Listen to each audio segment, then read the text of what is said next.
Friends, அனைவருக்கும் இனிய மாலை வணக்கம். சிலு சிலு காத்தோட ஒரு மாலை விளாக் பார்க்கலாம் வாங்க. இன்றைக்கி சனிக்கிழமைங்க. வெள்ளனா வீட்டுக்கு வந்துட்டாங்க வேலை முடிஞ்சிட்டு. வெள்ளனா வந்தால் நம்ம ஆள் சும்மா இருக்க மாட்டார். அதில் விறகு உடைச்சி இன்றைக்கி வெளியில் அடுப்பத்தை வச்சு நம்ம சமைக்க போகிறோங்க. அந்த விளாக் தான் இன்றைக்கி பார்க்க போகிறோம். வாங்க வீடியோக்குள்ளே போகலாம்.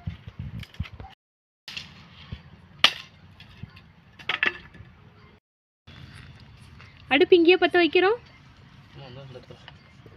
மரவா, காட்டுக்கு மரவா.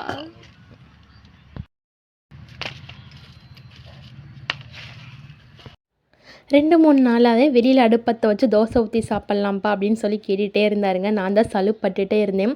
இந்த மாதிரி விஷயம்லாம் பொறுமையாகவும் பக்குவமாகவும் இவர் செய்வாருங்க. நம்ம கிச்சனுக்குள்ளே போனாவே அந்த வேலை எப்போ முடியும், இந்த வேலை எப்போ முடியுங்கிற மாதிரி இருப்போங்க. இதில் வெளியில் அடுப்பத்தை வச்சு செஞ்சு நம்ம சாப்பிட்றதுக்குள்ளே பெரும்பாடாயிரும். ஆனால் விறகும் ரெடி ஆயிடுச்சுங்க. கல்லும் கூட்டியாச்சு. அப்படியே இங்கிட்டு வந்து வஜ்ஜு குட்டி தார்பாய் விரித்து போட்டு உட்காந்து குட்டி குட்டி வேலையெல்லாம் செஞ்சு கொடுத்துட்ருக்காங்க. ஆனியன் கட் பண்ணுறது, வெஜிடபிள்ஸ் கட் பண்ணுறதெல்லாம்.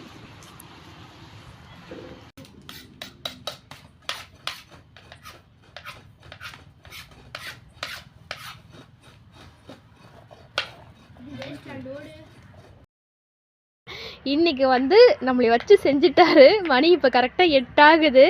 நம்ம இதில் இனிமேல் தோசை ஊற்றி குருமா வச்சு சாப்பிட 10 மணி ஆயிரும்னு நினைக்கிறேன். குருமாவுக்கு தேவையான பொருள் எல்லாம் எடுத்து வச்சாச்சுங்க. எண்ணெய் மசாலா எல்லாம் அரைச்சி வச்சுருக்குறாங்க. தண்ணிக்கு எண்ணெய் கொண்டு வந்து வெளியிலே வச்சாச்சு. இப்போ சார் அடுப்பத்தை வைக்க போகிறாங்க.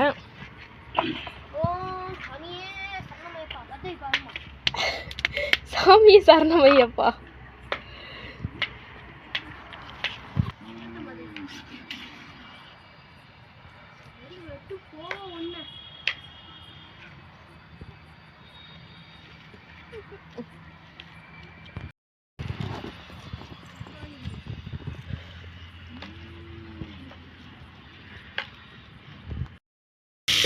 எல்லாத்தையும் எடுத்துகிட்டு வந்து வச்சவங்க கடைசியில் கரண்டி எடுத்துகிட்டு மறந்தாச்சு. கைவசம் கட்டி இருந்தனால அதில் கிண்டிகிட்டு இருக்காங்க.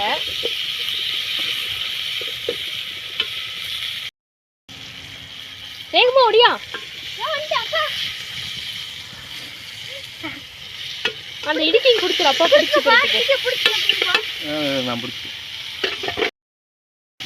இந்த மாதிரி இவர் செய்யும் போது நமக்கு வேலை மிச்சோங்க. நல்லா உட்கார்ந்த இடத்துல சுட சுட தோசை சுட்டு தருவாங்க. அப்படி நம்ம சாப்பிட வேண்டியதான். நம்ம 90 கிட்ஸாக இருந்தால் இந்த அனுபவம் கண்டிப்பாக இருக்குங்க. சின்ன பிள்ளையில நம்ம விறகடுப்பில் தான் சமைச்சு ஒன்றா உட்காந்து வெளியில் சாப்பிட்ட காலம்லாம் உண்டுங்க. நாங்கள் வந்து இட்லி சுட்டு விற்றுருக்கோம், பணியாரம் சுட்டு விற்றுருக்கோங்க. அப்போல்லாம் சின்ன பிள்ளையில் எங்கள் அம்மாட்ட அம்மா நான் உட்காந்து விறகடுப்பில் சமைக்கிறேம்மான்னு ஆர்வமாக போவேங்க.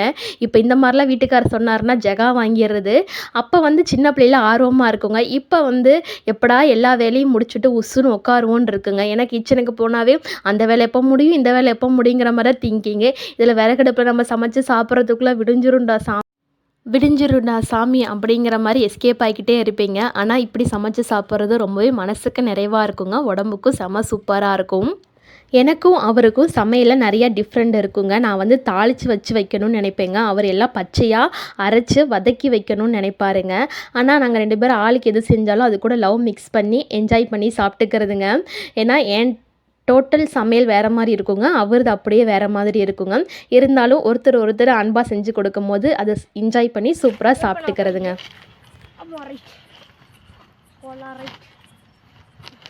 கல் உப்பு போட்டுக்கலாம். நல்லா நம்ம குச்சியை விட்டு கிண்டிக்கலாம். குச்சியை விட்டு கிண்ட யாரும் சாப்பிட முடியாது. ஆனால் மரக்குச்சி இருக்குடா வஜ்ஜோ. தொட்டாங்குச்சியில் சீவி மரக்குச்சி தான் அப்பையில இருக்கும். மரக்குச்சியில் தொட்டாங்குச்சியில் 3 கண் இருக்கும். அதுக்குள்ளே ஓட்டையை போட்டு. ஆமாம்.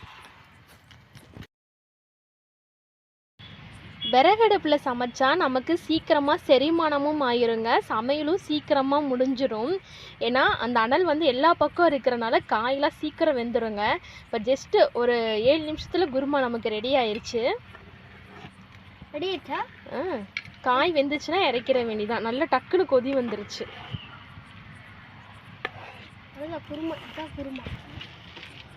நல்லா கம்மன்னு வாசம் வருது. வஜ்ஜிக்குட்டி கேரட்டு நல்லா ரவுண்டாக பெருசாக கட் பண்ணவும் காய் மட்டும் கொஞ்சம் வேக லேட் ஆயிடுச்சுங்க. அப்புறம் குருமா சூப்பராக ரெடி ஆயிடுச்சுங்க. நல்லா திருமண போட்டு சில்வர் பாத்திரத்தில் மாற்றிட்டு இப்போ தோசை சுட ஆரம்பிச்சிடலாங்க. வெளியிலையும் சரி உள்ளேயும் சரிங்க. தோசைன்னு வீட்டில் செய்ய ஆரம்பித்தோம்னா அவர் எனக்கு ஊற்றி கொடுத்துருவாருங்க. நான் சாப்பிட்டதுக்கப்புறம் அவருக்கு ஊற்றி கொடுப்பீங்க. எப்போவுமே எங்கள் வீட்டில் இது ஒரு ரெகுலரான ஒரு பழக்கங்க. ஏன்னா தோசை ஒருத்தர் ஊற்றி கொடுத்து சூடாக சாப்பிடும்போது அது டேஸ்ட்டு வேறு லெவலில் இருக்குங்க. நானும் தோசை லவ்வரு தான். அந்த சாப்பிட்ற அந்த 2 தோசையாக இருந்தாலும் அது ஒருத்தவங்க உட்கார வச்சு ஊற்றி கொடுத்தா அதோட இன்பமே செம்ம அலாதி சூப்பராக இருக்குங்க. அதனால் ஃபஸ்ட்டு எனக்கு ஊற்றி கொடுத்தாங்க. வஜ்ஜிக்குட்டி நான் அப்பா கூட சேர்ந்து சாப்பிட்டுக்கிறேன் அப்புறமேல்னு சொல்லிட்டாங்கங்க.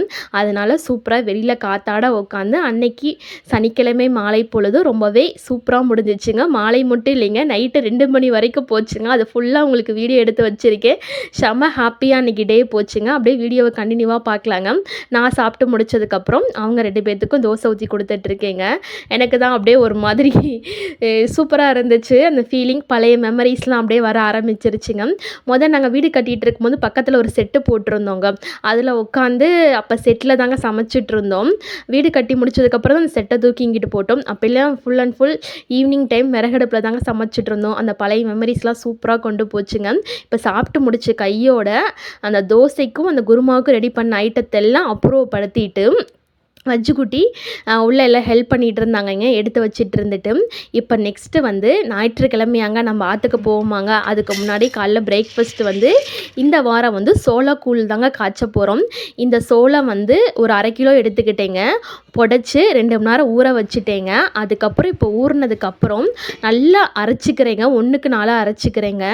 1, 2 சோளம் தான் முழுசாக இருந்துச்சு. இப்போ சூப்பராக பூ போல் சோளத்தை அரைச்சி முடித்ததுக்கப்புறம் இதை ஒரு மூடி போட்டு மூடி வச்சிடலாங்க. இந்த வாரம் என்ன கூழ் காய்ச்சி எடுத்துகிட்டு போகலான்னு ட்ரை பண்ணப்போ இந்த சோளம் தாங்க ஞாபகம் வந்துச்சு. அதனால் அதை ரெடி பண்ணிடலாங்க. சரி சூப்பராக அன்னைக்கு ஒரு ஈவினிங் டைம் நைட்டே ஆயிடுச்சுங்க. ஒரு டீ வச்சு குடிச்சிட்டு சோளக்கூழ் காய்ச்சறதுக்கு ரெடி பண்ணிகிட்ருக்கோங்க. அடுப்பை கங்கம் மட்டும் விட்டுட்டு மற்றதெல்லாம் அணைச்சிருந்தோம். அதனால் ஊதி ஊதி அடுப்பை சூப்பராக பற்ற வச்சாச்சுங்க. இப்போ சோளக்கூழ் காய்ச்சறதுக்கு ஒலை காஞ்சிட்ருக்குங்க. இப்போ கரெக்டாக மணி ஒரு 10:30 ஆகுதுன்னு நினைக்கிறேங்க. நல்லா சாங்ஸை போட்டு விட்டுட்டு சூப்பராக அன்றைக்கி வைப்பு செம்மையாக என்ஜாய் பண்ணிகிட்டு இருந்தோம். வஜ்ஜிக்குட்டி ஒரு 10 மணிக்கு மேலே தூங்க ஆரம்பிச்சிட்டாங்க. வெளியிலே படுத்துக்கிட்டாங்க. வெளியில் கொசுவெல்லாம் இருக்காதுங்க. செம்ம ஹாப்பியாக காற்று வரும். இப்போ நம்ம கூழ் காய்ச்சிட வேண்டியதாங்க. தண்ணி நல்லா கொதிச்சிருச்சு. கட்டி விடாமல் இருக்கிறதுக்காண்டி அவர் கிண்டிகிட்டு இருந்தாருங்க. நான் போட்டுட்டு இருந்தேன். போடும்போது அப்படியே கொதிக்கிற தண்ணி மேலே பட்டுச்சு. அப்படியே லவக்குன்னு கொட்டி விட்டு நம்ம கிளறிட வேண்டியதான். இது சோளத்தை மாவாக இல்லாமல் நம்ம அரைச்சி பண்ணும்போது அவ்வளோக்கு கட்டி விழுகலைங்க. சோள சோறு மாதிரி சூப்பராக வெந்து வந்துச்சுங்க. நல்லா வேகணுங்கிறதுக்காண்டி தண்ணி கொஞ்சம் நிறையா வச்சுருந்தோங்க. இப்போ சூப்பராக ஒரு பக்கம் வெந்துட்டு இருக்குதுங்க. கருவாடு தொக்கு வைக்கலாம் அப்படிங்கிறனால சின்ன வெங்காயம் உளிச்சிட்டு இருக்கேங்க. உளிச்சிட்டு கட் பண்ணிகிட்டு இருக்கேங்க. கூட தக்காளி ஒரு 2 எடுத்துக்கிட்டேங்க. இந்த 10 ரூபா பாக்கெட் கருவாடு துண்டு இருக்கும் இல்லைங்க, அதை போட்டு தான் இன்றைக்கி நம்ம கருவாடு தொக்கு செய்ய போகிறோங்க. அதுக்கு முன்னாடி இப்போ சோள சோறு ரெடி ஆயிடுச்சுங்க. சூப்பராக இறக்கி வச்சாச்சு. இப்போ ஒரு வடை சட்டியை வச்சு நல்லெண்ணெய் விட்டு கருவாடு தொக்கு ரெடி பண்ணிடலாம் வாங்க. நெருப்பு வந்துட போதும். சொல்லி கூட முடிக்கலைங்க. அதுக்குள்ளே வெங்காயத்தை போட்ட உடனே ஃபயர் வந்துருச்சுங்க. இது மாதிரிலாம் வரும்னு தெரிஞ்சுதான் ரொம்பவே முன்னாடியே கேர்ஃபுல்லாக இருந்தோங்க. இப்போ கருவாடு சூப்பராக தொக்கு மாதிரி எல்லாம் குத்தி விட்டாச்சுங்க. கம கமன்னு கருவாடு தொக்கு ரெடி ஆயிடுச்சுங்க. இப்போ கரெக்டாக மணி 12:10 ஆக போகுதுங்க. எனக்கு எப்போவுமே ஒரு ஆசை இருக்குங்க, நைட் அவுட் போகணும் அப்படிங்கிற மாதிரி. என் கணவர்கிட்ட இப்போ வரைக்குமே நான் கேட்டுட்டு இருக்கிற அந்த ஒரு விஷயம் தாங்க. அது எப்போவுமே இது வரைக்கும் நடந்ததில்லை. சரின்ட்டு ஒரு நாளைக்கு போகுங்கிற ஒரு ஆசை இருக்குங்க. ஆனால் இன்றைக்கி வீட்லேயே நைட் அவுட் மாதிரி பண்ணியாச்சுங்க. வஜ்ஜிக்குட்டி நல்லா தூங்கிட்டு இருந்தாங்க. எந்திரிச்சிருந்தாங்கன்னா அவங்களும் கடைக்கு போயிருப்பாங்க. நம்ம வீட்டுக்கு கொஞ்சம் தள்ளி தாங்க ஒரு பேக்கரி ஒன்று இருக்குது. 24/7 பேக்கரி இருக்கிறனால நான் சரி பப்ஸ் எனக்கு இந்த ஸ்வீட் பப்ஸ் எனக்கு ரொம்ப ரொம்ப பிடிக்குங்க. ஆனால் எப்பாச்சும் ஒரு டைம் தான் எடுத்துக்குவேன். சின்ன பிள்ளையாக இருக்கும் போதெல்லாம் அடிக்கடி சாப்பிட்ருந்தேங்க. இப்போ ஒரு மேரேஜ் ஆகி குழந்தை குட்டின்னு ஆனதுக்கப்புறம் நிறையா ஹெல்த் அந்த இது தாங்க மைண்டில் இருக்குங்கிறனால எப்பாச்சும் ஒரு டைம் ரேராக எடுத்துக்குவேங்க. இது ஓவனில் சூடு பண்ணி தர சொன்னால் தருவாங்கங்க. பார்த்தீங்கன்னா நல்லா சுட சுட சாஃப்டாக வாங்கிட்டு வந்திருந்தாரு. சாப்பிடும்போது எனக்கு செம ஹாப்பியாக இருந்துச்சுங்க. ரொம்ப நாளைக்கு இருந்துச்சு வெளியில் உட்காந்து அது மிட் நைட்டில் சாப்பிடும்போது செம ஹாப்பியாக இருந்துச்சுங்க. அப்புறம் அவருக்கு மட்டும் ஒரு வர காஃபி மட்டும் போட்டு கொடுத்துட்டேங்க. இப்போ வந்து சோள சோறு சூப்பராக ரெடி ஆயிடுச்சுங்க. இன்னும் கொஞ்சம் ஆறணும் இஞ்சணுங்க. சரி டைம் வந்து ரொம்ப லேட் ஆகிட்டு இருக்கனால ஒரு பாத்திரத்தில் மாற்றி தண்ணி ஊற்றி வச்சிடலாம், காலையிலேக்கு ஃப்ரெஷ்ஷாக கரைச்சிக்கலாம் அப்படிங்கிறனால அதுதாங்க ஒரு பக்கம் ரெடி பண்ணிகிட்ருக்கோம். நல்லா சூப்பராக இருந்துச்சு. இது கூட கருவாட்டு குழம்பு வச்சு அப்படியே சாப்பிட்டோம்னா லபக்குன்னு தொண்டைக்குள்ளே சூப்பராக இறங்குங்க. உடம்புக்கும் ரொம்ப ரொம்ப நல்லது. அந்த காலத்துலாம் தாத்தா பாட்டி சோள சோறு, கம்பு சோறு, ராகி கூழ்லாம் வந்து சாப்பிட்டனால தான் இன்றைக்கி ரொம்ப ஸ்ட்ராங்காக இருக்காங்க. நம்ம இந்த வெய்ய காலத்துலனாவது சேர்த்து நம்ம ஹெல்த்தை வந்து சூப்பராக மெயின்டைன் பண்ணிக்கலாங்க. இந்த வெயிலுக்கு இந்த ஆற்றுக்கு போகிறனால இது மாதிரி ஒரு கூழ் எடுத்துகிட்டு போனால் தான் எங்களால் உட்காந்து ஆற்றுல துணியே துவைச்சிட்டு வர முடியுதுங்க. இப்போ சாட்டர்டே நைட்டு விலாக் வந்து இப்போ இங்கே முடியுதுங்க. நாளைக்கு வந்து சண்டேவோட விலாக் வந்து நெக்ஸ்ட்டு போடுறேங்க. இந்த வீடியோ உங்களுக்கு பிடிச்சிருந்தா மறக்காமல் லைக் பண்ணுங்கள், ஷேர் பண்ணுங்கள், கமெண்ட் பண்ணுங்கள், சப்ஸ்கிரைப் பண்ண மறந்துடாதீங்க. என்னடா கருவாடையே காணான்னு தொலைவி அதுக்கப்புறம் ஒரு பீஸ் கருவாடை எடுத்துங்க. சூப்பராக ரெடி ஆயிடுச்சுங்க.